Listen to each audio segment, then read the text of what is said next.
আজ খুশির ঈদ। তোমরা সবাই জানো যে আমার বেস্ট ফ্রেন্ড চাকরি সূত্রে গুয়াহাটিতে থাকে। তো ও এখন কলকাতা এসেছে এবং আমি তাই ভাবলাম ওর সাথে একবার দেখা করে নিই এবং ওরও ইচ্ছা ছিল আমার সাথে দেখা করার। কারণ আমাদের তো রোজ দেখা হয় না, যেহেতু আমি কলকাতা, ও বাইরে থাকে। তো যখন ও কলকাতাতে আসে তখনই আমাদের সাথে দেখা হয় বা আমরা একে অপরের সাথে দেখা করি। কারণ ৩-৪ মাস তো আবার দেখা হবে না। তাই একটা র্যাপিডো আমাকে বুক করে দিয়েছিল। আমি একেবারে অফিস করে চলে গেলাম ওর সাথে দেখা করতে।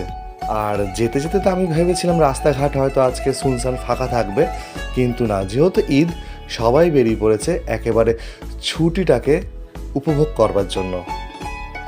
রাস্তার প্রাকৃতিক সৌন্দর্য উপভোগ করতে করতে ভালোই লাগছিল। দেখতে পাচ্ছ বড় বড় অক্ষরে জিশান লেখা? হ্যাঁ, আমার বেস্ট ফ্রেন্ডের নামও তো জিশান, তোমরা তো সবাই জানো।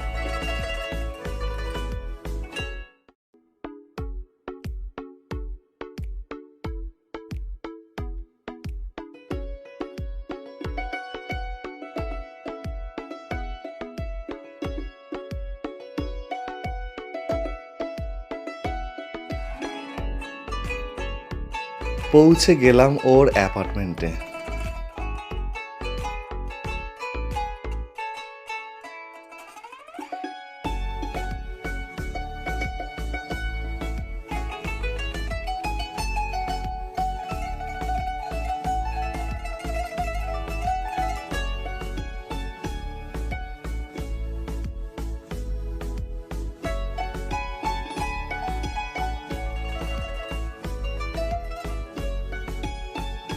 ঘরে ঢুকতে না ঢুকতেই ভুরি ভোজের ব্যবস্থা।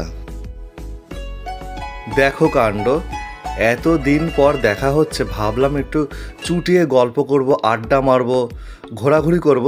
তা না, উনি ঘুমিয়েই কাদা।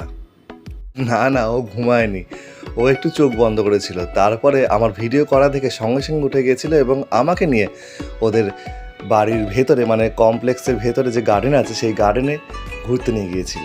খুব সুন্দর, ফুল গাছে ভরা।